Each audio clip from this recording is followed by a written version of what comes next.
우상 숭배의 어리석음, 이런 제목의 말씀인데요. 하나님께서는 천지 만물을 창조하신 유일한 하나님이신가 믿으시기 바랍니다. 그런데 사람들은 하나님을 섬기는 것보다 우상을 섬기는 것을 굉장히 마음 편해하고 좋아하는 사람들이 있어요. 우상은 자신이 조정할 수가 있거든요. 그런데 하나님을 섬길 때는 하나님께서 원하시는 방향으로 우리가 움직여야 되고 하나님의 뜻을 생각해야 되기 때문에 좀 불편하기도 하고, 그래서 사람들이 우상을 섬기는 것을 편하게 생각하는 경우가 있다라는 것이죠.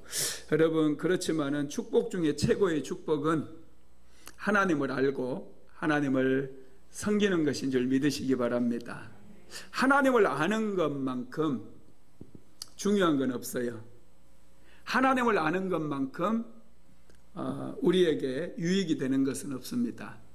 하나님을 아는 것이 그래서 최고의 축복이 될 수가 있는 것이죠. 하나님께서는 특별히 이스라엘 백성들을 선택하셨어요. 그리고 그들에게 하나님 자신을 계시해 주셨습니다. 이스라엘 백성들은 하나님을 아는 민족이 되었어요. 세상에 많은 민족들이 있지만은 하나님을 아는 민족이 없었거든요.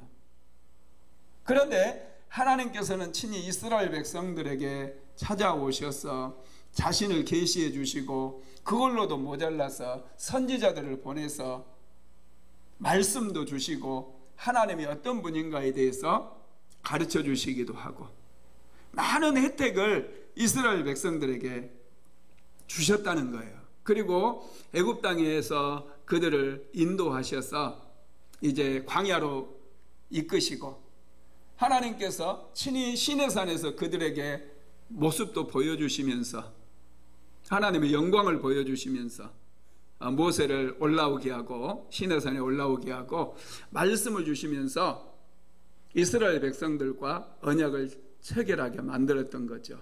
그래서 여러분, 이스라엘 백성들은 세계 어떤 민족보다도 복을 많이 받은 그런 민족이었어요. 왜냐하면 그들은 하나님을 알았기 때문에.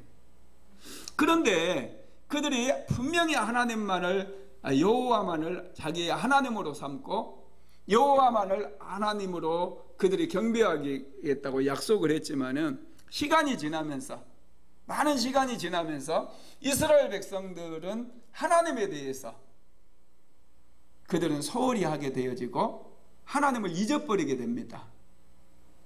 그리고 주변에 있는 강대국들을 보니까 그 나라에는 굉장한 신상들을 세워놓고 그 우상들을 섬기고 있는 거예요. 자기들보다 훨씬 더 잘 살아요. 훨씬 더 강대국이에요. 그래서 이스라엘 백성들 역시도 그 강대국들의 우상을 가져다가 그 우상을 섬기기 시작했고, 그 우상 앞에 절을 하기 시작했어요. 그 결과로 어떻게 됐어요? 결국 나라는 망하게 되었고 백성들은 바벨론의 포로로 끌려가게 되었어요.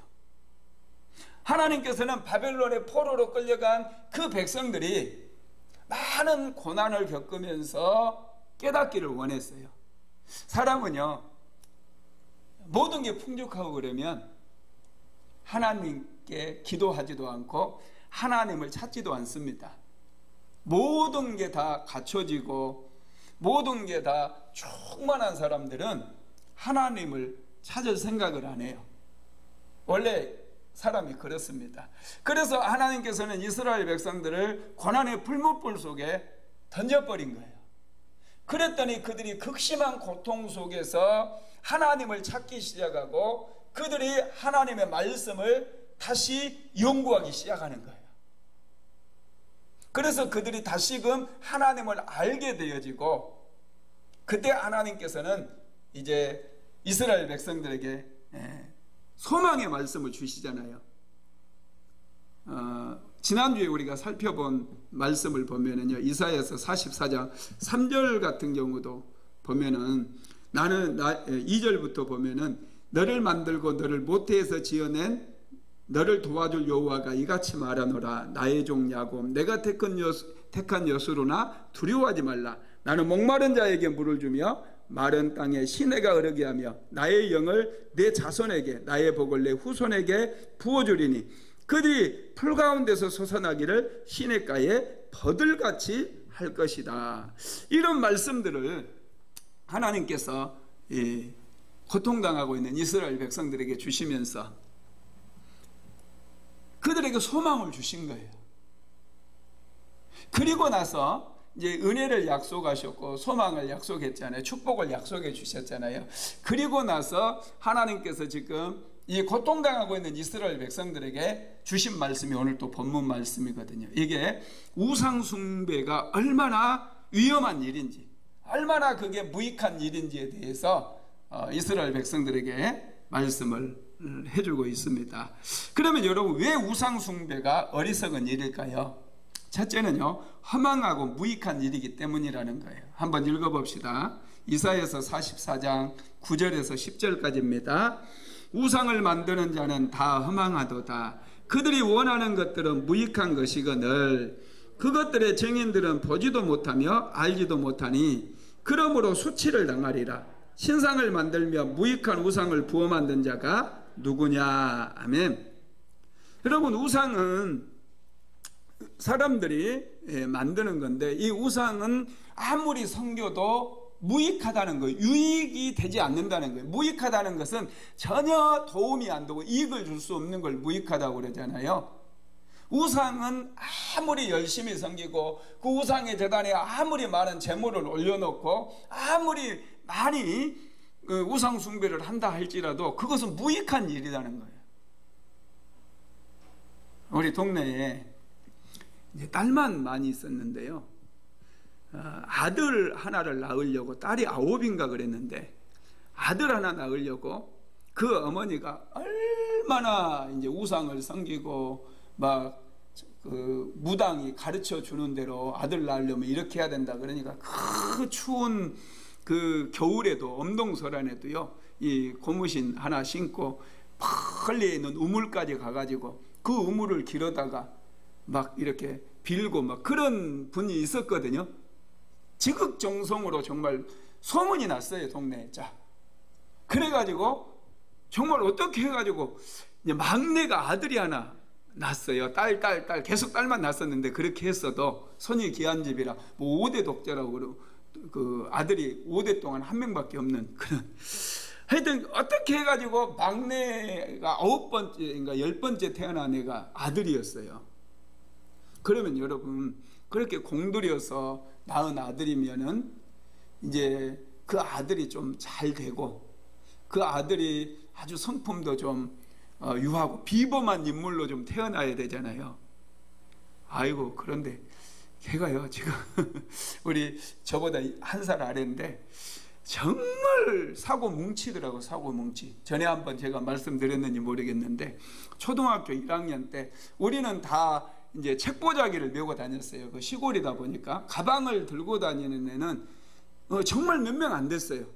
반에서 뭐 한 5명도 안 되는 그런 때예요. 한 50명 되는 반에 책가방을 들고 다니는 애는, 그것도 형 것까지 포함해서, 형이 물려준 것까지 포함해서 가방 들고 다니는 애가 한 5명 정도 됐는데, 그런데 그 아이는 어머니가 너무 귀하니까 책가방을 사줬어요.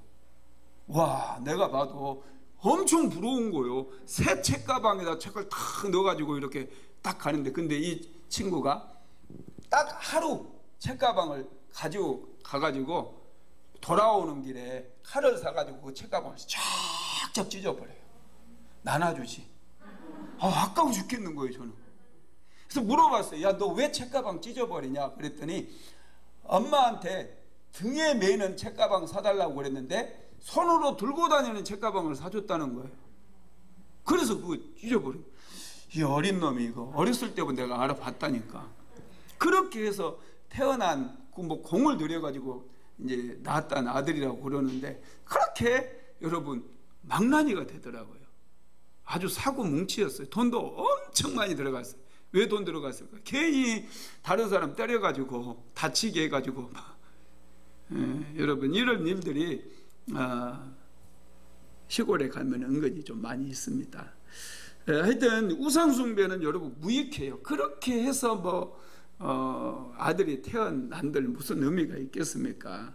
여러분 사람들은 이 자기의 욕심을 이루기 위해서 우상을 만들고 그 우상에게 제물을 올리고 그 정성과 시간을 드리는 사람들이 굉장히 많아요. 그렇지만은 그런 우상 숭배는 다 무익한 일이라는 거예요. 우상을 만드는 사람은 하나님을 보지 못하기 때문에 그렇게 자신의 상상력을 동원해 가지고 만드는 거예요. 자기가 복을 받고 싶으면 어떤 형상의 우상을 만들어 놓고 그것에 빌면 그 우상이 나에게 복을 줄까? 그 사람이 우상을 만드는 사람의 상상력으로 만든다는 거예요. 그래서 여러분 고대 근동에서 가장 큰 신전, 제가 터키에 갔을 때도 예배소에 가니까 아데미 신전이 제일 컸거든요. 제우스 신전보다도 아데미 신전이 제일 커요. 어디를 가나 중동 지역에 가도 이 신전들이, 고대 신전들이 있으면 아데미 신전이 제일 커요. 왜 제일 클까요? 사람들이 제일 많이 가니까. 사람들이 제일 많이 가서 제일 많은 돈을 올리고 제일 많이 기도하는 곳이니까 그렇게 크게 짓는 거예요. 사람이 많이 몰리는데. 그런데 이 아데미 여신상을 한번 봐볼래요? 어떻게 생겼는가? 아데미 여신상이 이거예요.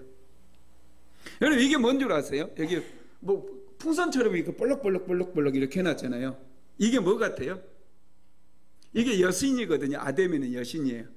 여기 밑에까지, 발 밑에까지 막 볼록볼록 해놨어요. 이게 뭐냐면 여인들의 젖가슴이에요. 이게 여인들의 젖가슴이 다산, 많은 아이들을 먹이고, 이 다산이 뭐냐면 많이 태어나게 하고, 짐승들도 많이 태어나게 하고, 그리고 곡식들도 많이 이렇게 얻을 수 있도록 많은 풍성한 복을 주는 신이라고 해가지고 이렇게 만든 거예요. 이게 사람의 생각으로 만든 거예요. 이렇게. 여러분 그렇지 않습니까? 사람의 생각으로 이렇게 많이 붙여놓고 이것을 이렇게 기도하면은 이것이 이제 막 젖줄이잖아요. 젖을 막 사람들에게 주기도 하고 이 곡식들에게 주고 그래가지고 풍성한 소출을 거두게 해준다. 여러분 이 아데미 신전에 가면 이 여신이 가운데 딱 버티고 있는 거예요. 이 여신에게 그렇게 많은 사람들이 복을 받기 위해서 제물을 드리고 그렇게 했다라는 거예요. 그리고 또 사람의 여러분 상상으로 하다 보니까 이 비너스 여신상 여신 이런 것 보면은 얼마나 음란하게 또 신전을 만들어요. 그 사람 생각에 이 음란이 막 가득 차 있는 거예요. 그러니까 그런 신을 그리고 그런 신을 만드는 거예요. 여러분 우리나라도 어떤 집에 이제 신방 갔더니요, 이 달마도가 안방에 딱 이렇게 배 딱 까고 이렇게 머리 딱 벗겨진 그 달마도가 딱 있는 거예요. 여러분 달마도 아시죠? 아무나 안다고 좀 해봐요. 이 달마도를 이제 내가 그 집사님에게, 그분에게 이제 그때 성도님이 이제 예수 믿었는데 그분에게 이 달마도 뗍시다 그랬어요. 그리고 막 부적도 쫙 붙여진 거 부적 다 떼고, 부적은 떼라고 그러는데 달마도는 절대로 못 떼게 하더라고요. 왜 달마도는 안 되냐 그랬더니 이 달마도를 붙여놓으면은 막 돈이 들어온대. 돈이 막 사정없이 들어온다는 거예요. 그러니까 누가 그러더냐 그랬더니 자기 남편이 그랬대요. 그래서 누가 이 돈 들어오라고 이렇게 달마도를, 여러분 달마도 식당 같은 데도 막 있으면 그거 보면 혐오스럽잖아요. 어떻게 생긴 게 달마는 왜 그렇게 생겼어? 이게 여러분 사람의 상상으로 만든 거예요. 누가 그게 상상으로 그린 거예요. 그게 그렇게 이렇게 배 딱 뒤집고 미국 배가 볼록 나와가지고 머리도 딱 밀고, 그러니까 부자 같잖아요. 옛날 부자들이 그랬나 봐. 그런 상상을 해가지고 그런 게 하나 안방에 딱 앉아있으면 부자가 앉아있는 거죠. 그래서 돈이 막 들어온다고 사람들이 상상을 한다니까요. 달마도 하나 붙여놔가지고 떼부자 된다고 그러면 여러분, 닮아도 없는 집이 어디 있겠어요? 안 그렇습니까? 사람들이 욕심이 얼마나 많은데. 근데 여러분, 이게 전부 사람의 생각에서 나오는 거예요. 상상력에서 나오는 거예요.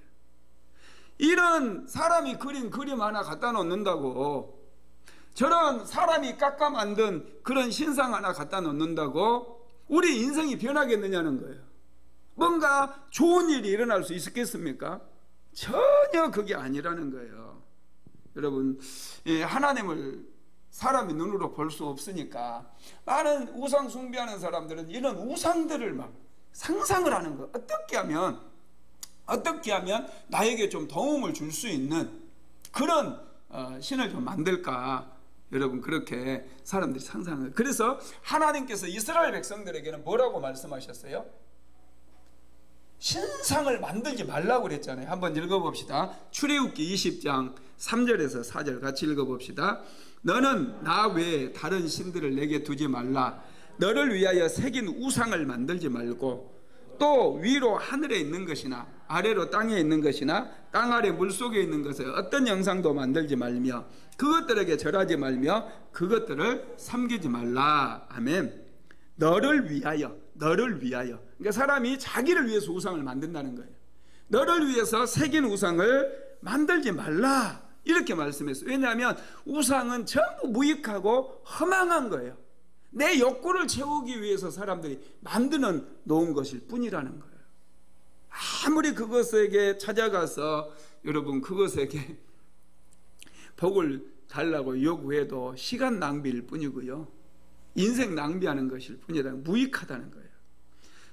9절에 보면은 그것들의 증인들이라는 말이 나오죠. 우상의 증인들을 말씀을 하고 있어요. 그것들의 증인들은 보지도 못하며 알지도 못하므로 그러므로 수치를 당하네. 우상은 아무리 섬겨도 그들은 그 실체를 볼 수도 없고 알지도 못한다는, 그래서 수치를 당하게 된다라는 것입니다. 여러분, 하나님의 증인들은 하나님을 증언하잖아요. 저도 하나님의 증인이잖아요. 우리 모든 그리스도인들은 예수 그리스도의 증인이에요. 예수님을 아니까 우리가 증언해요. 근데 이 우상을 섬기는 사람들은 그 우상이 뭔지도 자기도 몰라요. 그래서 전할 수도 없어요. 여러분, 그렇습니다. 우상은 아무리 섬겨도 무익하고 허망하다는 사실을 지금 고통당하고 있는 이스라엘 백성들에게 뼈저리게 느끼게 지금 하나님께서 이사야 선지자를 통해서 말씀을 주시는 거예요. 두 번째로는 우상을 섬기게 되면 수치를 당하게 된대요. 자, 11절 말씀 한번 같이 읽어봅시다. 보라, 그와 같은 무리들이 다 수치를 당할 것이라. 그 대장장이들은 사람일 뿐이라. 그들이 다 모여 서서 두려워하며 함께 수치를 당할 것이니라. 여러분, 우상을 만드는 사람들이 누구냐 하면은 이 목수라든지 이 대장장이들이 우상을 만들어요. 우상을 만드는 사람들은 우상보다 좀 탁월해야 되잖아요. 안 그렇습니까? 그런데 하여튼 이게 뭐냐면 이 사람들은 신이 아니에요. 이 대장장이일 뿐이고 목수일 뿐이라는 거예요, 사람이. 그래서 그 12절 한번 읽어볼까요? 12절. 우상을 어떻게 만드는지 나와 있는데요. 12절 읽어봅시다. 철공은 철로 연장을 만들고 숯불로 일하며 망치를 가지고 그것을 만들며 그의 힘센 팔로 그 일을 하나 배가 고프면 기운이 없고 물을 마시지 아니하면 필요하니라. 아멘. 이 대장장이들이 철을 녹여가지고 또는 불에 달궈가지고 치기도 해서 많은 연장들 만들잖아요. 농기구 만들잖아요. 그죠? 저도 어려서 이 대장간에 많이 갔었어요. 왜냐하면 수확철이 되면 이 낫을 가지고 가면 이렇게 얇게 하도 낫을 많이 쓰니까 낫이 그냥 다 달아버려요. 그걸 대장간에 갖다 주면 불에 달궈 가지고 이제 아주 새 낫으로 만들어 주거든요. 그래서 거기 가서 이제 보면은 야, 이게 굉장히 재밌어요. 그게 불을 빨갛게 달고 이 불 속에 달고 불을 풀무에 넣으면은 새가 빨갛게 불이 붙어요. 그러면 그걸 망치로 이렇게 막 쳐가지고 느려뜨리거든요. 와, 그거 보고 저도 한번 따라서 해봤거든요. 우리 이제 집에서 서죽을 썼어요. 소 키우니까 서죽을 쓸 때 낫을 이렇게 딱 넣어가지고 낫에 불을 붙여봤어요. 그랬더니 불이 정말로 벌겋게 붙는 거예요. 그래서 망치로 이렇게 치고 막 그랬는데 우리 아버지한테 엄청 혼났어요. 이 대장간 가가지고 잘 만들어 온 낫을 그렇게 했더니 완전히 베린 거예요. 베려서. 그래가지고 아버지한테 엄청 혼났던 적이 있거든요. 이 대장장이들이 이렇게 여러분 새를 막 치기도 하고 이렇게 또 해가지고 연장들을 만드는데 똑같이 연장을 만드는 새를 가지고 우상을 만드는 거예요. 똑같은 새를 가지고. 그런데 그 만드는 우상을 만드는 사람들 보니까 어때요? 일을 하다 보니까 배가 고프면은 또 먹어야 돼. 그죠? 그리고 힘들면 목이 마르면 물을 마셔야 돼. 그러면은 여러분 이렇게 이 대장장이의 모습이 어때요? 연약한 모습이잖아요. 신들은 지치지도 않고 피곤하지도 않고 그래야지 사람을 도와줄 수 있는 능력이 있는 거잖아요. 그런데 이 신을 만드는, 이 우상을 만드는 이 사람을 보니까 배도 고프기도 하고 목이 마르기도 하고 힘들기도 해가지고 좀 쉬어야 돼. 그리고 물도 좀 마시면서 보니까 너무 연약한 모습이에요. 그런데 이렇게 연약한 대장장이가 만든 우상이 무슨 힘이 있겠느냐는 거예요. 그러면 여러분 최소한 이 우상을 만드는 사람이 우상보다는 능력이 있는 거잖아요. 안 그래요? 우상을 만드는 사람이 우상보다는 능력이 있어. 왜냐하면 우상의 창조자니까. 차라리 이 대장장이한테 그 채물 갖다 주면서 비나이다 비나이다 나 연장 하나 만들어 주소서. 그러면 딱 해답이 나오잖아. 이렇게 빌어야 되는데 사람들이 멍청하고 어리석어 가지고 이 사람들이 어리석음 때문에 그렇게 연약한 힘도 없는 그 지치기도 하고 피곤해하는 그 대장장이가 만든 우상 앞에 그들이 절을 하고 그들의 인생을 맡기고 그들의 소원을 빌고 그렇게 하고 있다라는 거예요. 이게 여러분 얼마나 부끄러운 일입니까? 이게 수치라는 거예요. 사람들이 우상 숭배하는 사람들이 곰곰이 자기를 한번 생각해 보면 정말 이거 수치스러운 일이라는 거예요. 차라리 대장장이한테 가서 비나이다 비나이 하는 게 낫지. 그 대장장이가 만들어 놓은 우상에게 빌고 있으니 이건 정말 부끄럽고 수치스러운 일이다. 그렇게 얘기하고 있는 거죠. 그럼 우상은요 우리가 필요할 때 절대로 도와줄 수가 없습니다. 그리고 나무를 가지고 이제 우상을 만드는 사람들의 이야기도 나오거든요. 여기 한번 읽어봅시다. 13절에서 한번 이제 성경으로 돌아가서 성경 말씀 한번 보세요. 13절에서부터 16절까지만 17절까지 한번 읽어봅시다.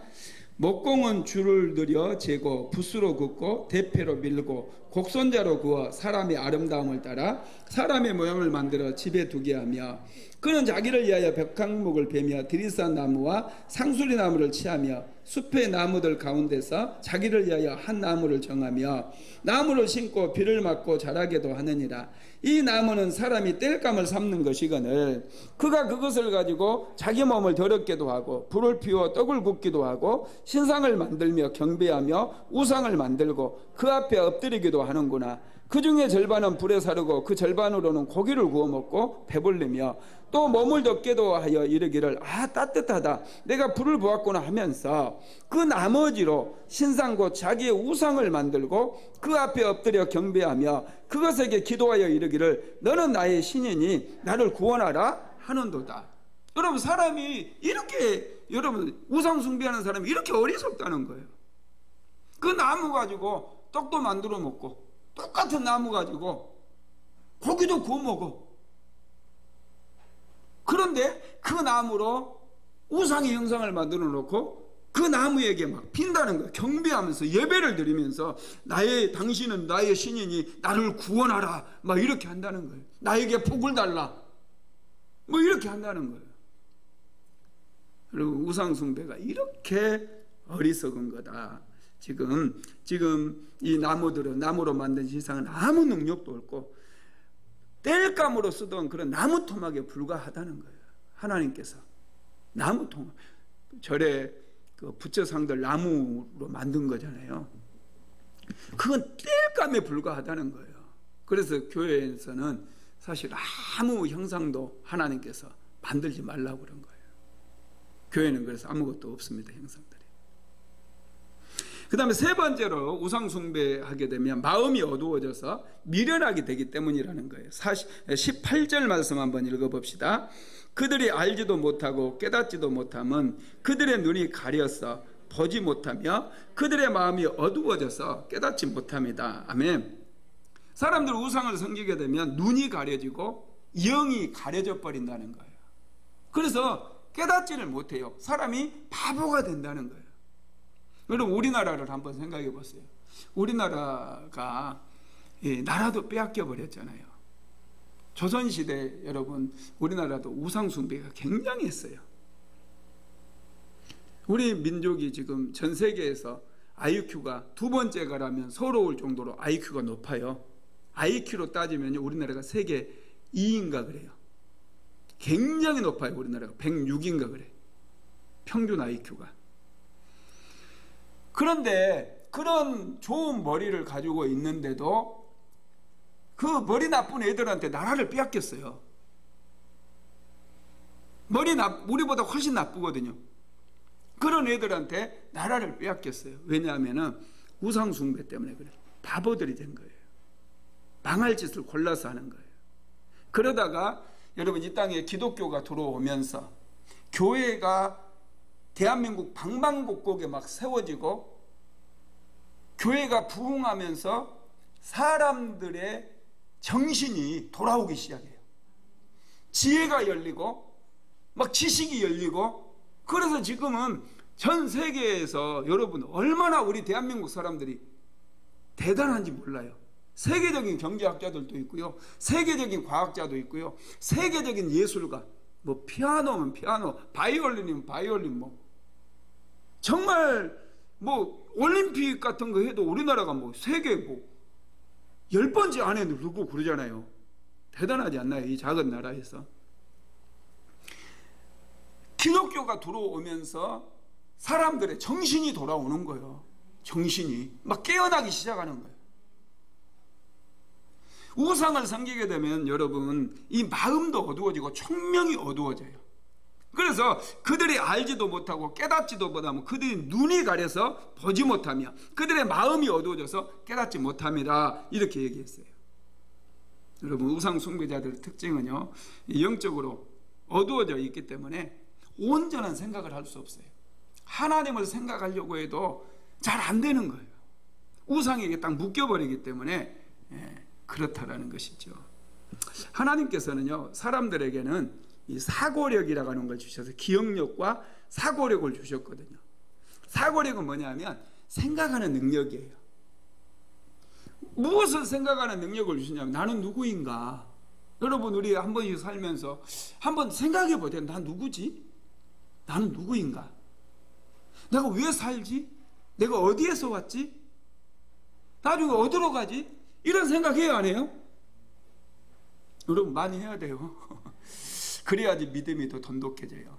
하나님께서는 내가 누구인가, 나는 어디에서 왔는가, 어디로 갈 것인가, 이런 고민을 하도록 우리에게 사고력이라고 하는 것을 주셨어요.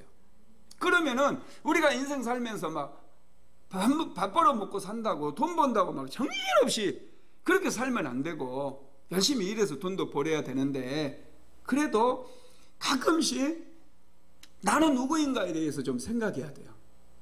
Who am I? 나는 누구인가? 어떻게 살 것인가? 여러분, 인문학에서 자꾸 그런 얘기, how to live 하면서 막 많이 얘기하잖아요. 그런데 이것은 여러분, 인문학의 문제가 아니라 우리 그리스도인들도 이런 생각을 좀 해야 돼요. 그래야지 하나님을 더 찾게 되어져요. 흔들림이 없는 신실하신 하나님만이 나의 구주가 되시고 나의 구원자가 되신다는 사실을 우리가 찾을 수 있다는 거예요. 그래서 하나님께서 이런 사고력을 주신 이유가 자꾸 생각을 통해서 하나님께 갈구하고 갈망하고, 그래서 하나님을 발견하도록 하나님께서 그런 사고력을 주셨어요. 그런데 우상 숭배자들은요, 우상에게 막혀버려요. 그래서 나는 왜 살지? 그런 생각을 안 해요. 그냥 돈이 있어야 살지. 돈만 쫓아가요. 어떻게 살지? 돈이면 되지. 돈. 이 생각밖에 못해. 딱 막혀버려서 그래요. 우리 그리스도인들은 천국에 대한 소망이 있잖아요. 그죠? 우리가 여러분 이 세대 사람들이 언젠간 다 죽어요. 이건 순리적인 거예요. 혼자만 200년 300년 살면 뭐예요? 친구들 다 죽어버리고 그렇지 않아요? 아무도 남아있지 않아. 나만 남아있어. 그 어린 애들하고 어린 것들하고 그 뭐래. 이 시대가 가면서 나도 같이 가는 거예요. 안 그래요? 그래서 죽음을 우리는 받아들여야 되고, 이 시대 사람들을 소중히 여기면서 이 시대 사람들과 같이 사는 거 이 자체가 굉장히 귀한 거예요. 우리의 시대가 가고 우리 자녀들의 시대가 오는 거예요. 또 우리 자녀들의 시대가 가면 손주들의 시대가 오는 거예요. 이런 것들을 받아들이고 하나님 나라에 대한 소망을 갖게 될 때 우리가 영적으로도 더 성장하거든요. 이런 거 생각하라고 하나님께서 우리에게 사고력을 주셨다는 거예요. 믿으시기를 바랍니다. 그래서 여러분, 우리가 자꾸 이렇게 하나님을 찾아야 되는데 우상을 섬기는 사람들은요 거기에 막혀버려요. 오직 이 현실에만 얽매이게 만들고, 현실에 지금 막 돈이라고 하면은 그냥 그쪽으로 다 몰려들고 그렇게만 인생을 산다는 거예요. 그러나 하나님을 믿는 사람들은 좀 더 인생에 대해서 진지해져야 돼요. 내가 왜 살고 있지? 왜 사는가? 내가 정말로 천국 갈 수 있는가? 여러분, 지금까지 아무리 열심히 살아왔다 할지라도 천국까지 못하면 그 인생 실패한 거예요. 지금부터 여러분, 너무 현실에 너무 그냥 연세 드신 우리 권사님들은 좀 현실에 좀 초월하셨으면 좋겠어요. 먹고 사는 거 좀 초월하시고 하나님 나라를 위해서, 그리고 자녀들을 위해서 기도하면서 그렇게 하시면은 참 그게 복된 인생이 되지 않을까, 그런 생각은 제가 해보았습니다. 여러분, 우리가 하나님을 만나면 눈이 뜨여지는 거예요. 지혜가 열리는 거예요. 영이 열리는 거예요. 우상 숭배자들은 눈이 어두워져요. 가려버렸어요. 네 번째로, 허탄한 마음에 미혹되어 가지고 속고 산다는 거예요. 우상 숭배하게 되면 20절 말씀 한번 읽어봅시다. 그는 죄를 먹고 허탄한 마음에 미혹되어 자기의 영혼을 구원하지 못하며 나의 오른손에 거짓 것이 있지 아니하냐 하지도 못하느니라. 아멘. 그는 누구를 얘기하냐면 우상 숭배자, 우상을 만드는 사람과 우상 숭배하는 사람들 얘기해요. 이 사람들은 죄를 먹는데, 죄. 여러분, 죄를 먹는다는 말이 무슨 말 같아요? 양잿물을 먹는다는 거예요. 양잿물. 잿물 옛날에 아시죠, 여러분? 잿물이 양잿물이에요. 요즘 이제 과학 시간에는 수산화나트륨은 대표적인 염기 서열이거든요. 염기. 이게 강력해요. 이건 굉장한 독이에요. 우상 숭배하게 되면 우리의 마음 속에 계속해서 독이 쌓인다는 거. 독이 무슨 말인지 알겠죠? 이 양잿물이 우리 몸 속에 들어가면 여러분 죽어요. 많이 먹으면 죽어. 옛날에 잿물 먹고 죽은 사람 많았어요. 이 양잿물이 이렇게 독인데 우상 숭배하면 여러분 독이 쌓여요. 그래서 우상 숭배가요 굉장히 중독성이 있습니다. 우상 숭배 하시는 분들, 옆에 살아가는 분들 아마 여러분들도 많이 볼 거예요. 그 사람들은요 하나도 자기 의지대로 못해요. 이사하는 날짜도 손 없는 날 잡아야지, 자녀들 결혼식 시킬 때도 궁합 봐야지, 택일해야지. 이 장난 아니거든요. 뭐 집을 하나 사도요 그냥 못 산다니까요. 집을 하나 사도 뭐가 끼어있니 어쩌니, 뭐 어떻게 났니, 문이 어떻게 났니, 뭐 이거 다 따져요. 근데 우리는 얼마나 좋아. 택일 안 해도 돼. 자녀들 결혼시킬 때 뭐 궁합 안 봐도 돼. 돈 안 들어. 그냥 둘이 서로 사랑하면, 내가 축복해주면, 여러분들이 매일마다 축복해주면 그 아이가 뭐 여러분 얼마나 또 축복을 받겠습니까? 안 그렇습니까? 우리 하나님 믿는 사람은 그런 거 다 초월해버리고, 우상 숭배하는 사람들은 이게 점점 우상 숭배에 중독이 돼가지고요, 세상에 시골에는 뭐 하지 마가 낀다는 게 얼마나 많은지, 뭐 문턱 밟지 마라, 뭐 어디 앉지 마라, 뭐 이렇게 하지 마. 제가 어렸을 때 뭐 정말 많았어요. 정말 밥상에 애들 키 넘기지 마라 뭐. 어우, 그래도요 얼마나 가난했는지 몰라요. 그거 하지 말라 뭐 부정탄다 막 그렇게 해도 그렇게 찢어지게 가난하게 살면서 뭘 그런 거 따지는지 모르겠어. 여러분 가난한 데 가보세요. 더 따져 더 따져. 이게 우상숭배에 중독이 돼버린 거예요. 이게 덕이 막 쌓여서 더 그렇다라는 거예요. 그런 말입니다 지금. 여러분, 또 우상숭배하면 죄를 먹는 거 또 하나는요, 하나님께서 우상을 싫어하셔요. 하나님께서 우상을 싫어하기 때문에 우상숭배하는 사람은 우상에게도 도움을 받지 못하고 하나님께도 도움을 받을 수 있을까요 없을까요? 전혀 도움을 받지 못. 오히려 마귀가 좋다고 오히려 마귀가 더 저주해 버려요. 이용하고 가지고 놀다가 그냥 지옥으로 떨어뜨려 버린다는 거예요. 그래서 하나님께서 지금 이스라엘 백성들에게 이 우상 숭배 너희들이 그렇게 했는데 무슨 유익이 있었느냐? 우상 숭배하지 말라는 거예요. 오늘 저와 여러분에게도 동일해요.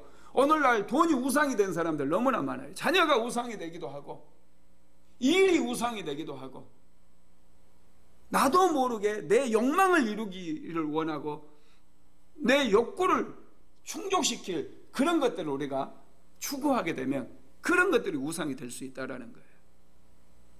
하나님께서는 우리를 너무 사랑하셔가지고 이렇게 자세하게 우상 숭배하지 마라. 우상 숭배하는 것은 너무나 어리석은 일이다.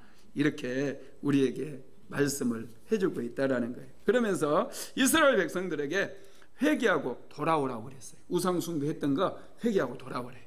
역시 여기에도 우상 숭배 하신 분들이 있을 텐데 회개하셨습니까? 네, 반드시 회개해야 돼요. 할렐루야. 회개해야 돼요. 굿했던 거, 우리 어머니 나를 막 앉혀놓고 무당에게 굿했던 거, 또 자식들 막 무당에게 이름 올려놓고 막 명절만 되면 너 큰언니한테 가고 절하고 오라고 막 그런 거 전부 회개해야 돼.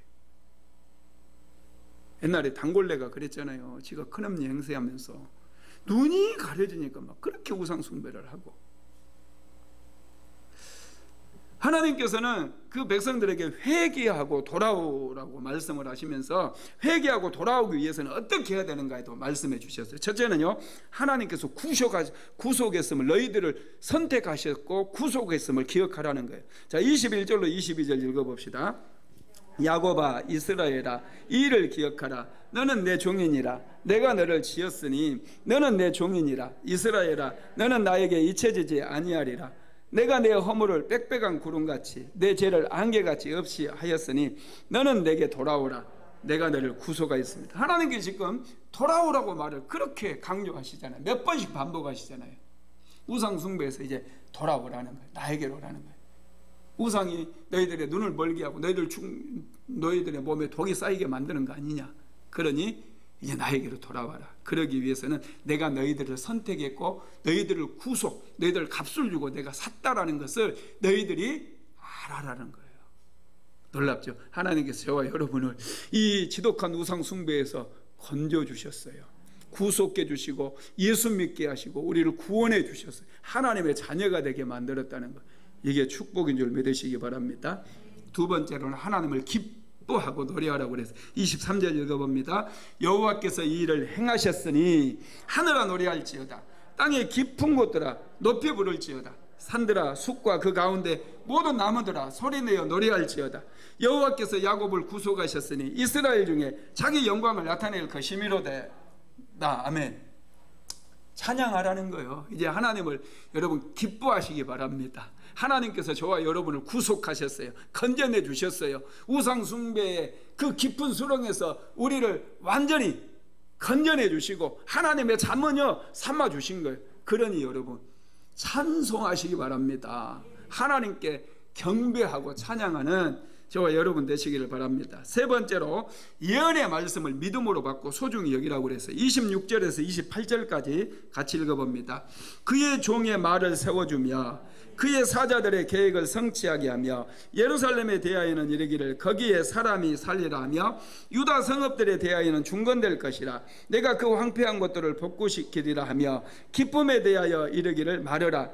내가 강물들을 마르게 하리라 하며 고레스에 대하여 이르기를 내 목자라 내가 나의 모든 기쁨을 성취하리라 하며 예루살렘에 대하여는 이르기를 중건되리라 하며 성전에 대하여는 내 기초가 놓여지리라 하는 자니라. 아멘. 지금 이사야 선지자를 통해서 하나님께서 유다의 황폐한 성읍들이 다 다시 회복이 되어질 것이고 예루살렘도 중건될 것이고 성전도 다시 세워질 것이다, 이런 말씀을, 예언의 말씀을 주시거든요. 이 예언의 말씀을 너희들이 붙잡으라는 거예요. 너희들이 믿으라는 거예요. 이건 하나님의 약속이다. 그러니 너희들이 이 말씀을 믿어라. 그러면 이 일이 반드시 이루어지게 될 것이다. 이렇게 말씀을 하고 있다는 거예요.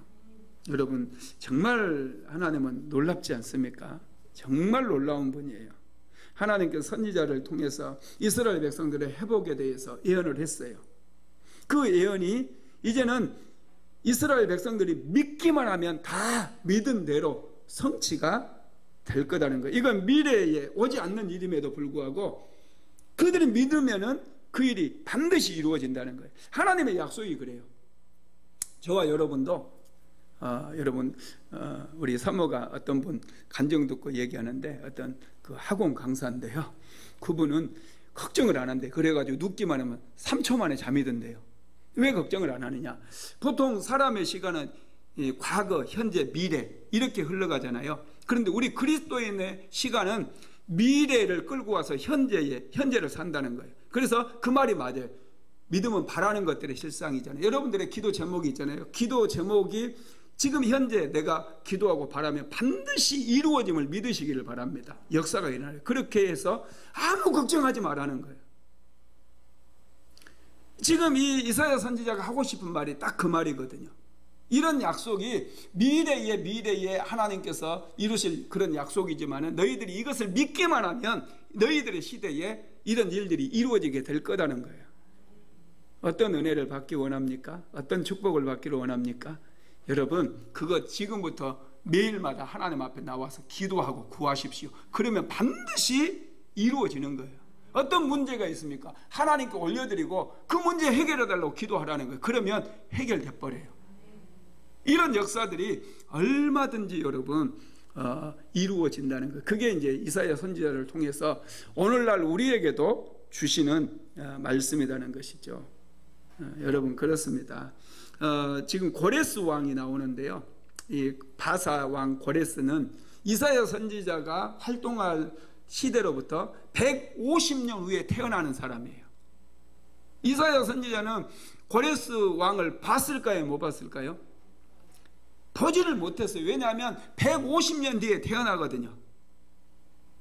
그래서 어떤 분들은 이 이사야 선지자, 이 이사야의 이 부분 이제 40장부터는 제2 이사야다 해가지고 이것은 포로기 시대의 어떤 성경 기자들이 기록한 것일 거다, 이렇게 주장하는 학자들도 있어요. 그래서 천만의 말씀, 하나님은 여러분 능치 못할 일이 없으시고 이사야 선지자를 특별한 하나님의 선지자로 세우셨는데 고레스라고 하는 이름 하나 안 가르쳐 주시겠습니까? 하나님께서 이사야 선지자에게 고레스의 이름도 가르쳐 주시고, 고레스를 하나님께서 이방인이지만은 그 페르시아 왕 고레스를 세워가지고 바벨론 포로로 끌려간 이스라엘 백성들을 다시 예루살렘으로 돌아가게 하고 예루살렘의 성벽을 건축하게 하고 예루살렘의 성전을 다시 세우게끔 여러분 하겠다라고 그 지금 예언이 되어 있는 거잖아요. 그걸 하나님께서 다 이사야 선지자에게 말씀해 주실 수 있다라는 거예요. 왜냐하면 우리가 믿는 하나님은 천지 만물을 창조하신 전능하신 하나님이기 때문에 그렇다라는 것이죠. 그래서 여러분, 우리가 항상 생각해야 될 것이 이 우상 숭배는 절대로 우리가 해서는 안 된다는 것. 하나님보다 더 소중히 여기는 것이 있다면 다 내려놓으시고 오직 하나님 한 분만을 섬기는 저와 여러분 되시길 주님의 이름으로 축복합니다. 말씀을 마무리하겠습니다. 하나님께서는 우상 숭배를 어리석은 일이라고 하셨어요. 허망하고 헛되고 무익하다고 말씀했어요. 결국에는 우상 숭배하는 사람은 수치를 당하게 된다라고 말씀을 했습니다. 그러면서 돌아오라고 말씀했어요. 그리고 선지자들의 모든 예언을 믿으라고 말씀을 하고 있습니다. 믿는 자가 복이 있는 줄로 믿습니다.